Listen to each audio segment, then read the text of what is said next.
আজকে জুম্মার দিনে সকাল সকাল কাজ কাম সেরে গোসল করে পাঞ্জাবি পরে নামাজে বের হব। গোসল করে নামাজ পড়ার জন্য আমি রেডি হচ্ছি। পাঞ্জাবিটা পরে এখন আমি উজু করার জন্য রেডি হব। টুপিটা নিব, সাথে টুপিটা নিয়ে মাথাটা আঁচড়াবো, জামার বোতামটা লাগাবো, লাগানোর পরে মাথাটা আঁচড়াবো। আঁচড়ে আমি টুপিটা নিব, টুপিটা নিয়ে এখন যাব আমি উজু করতে, উজু স্থানে।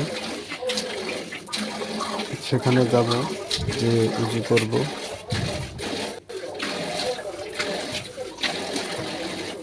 এবং অবশেষে আমি উজু করতে চলে আসছি। উজু করব, উজু করে এখন যাব আমি মসজিদের দিকে।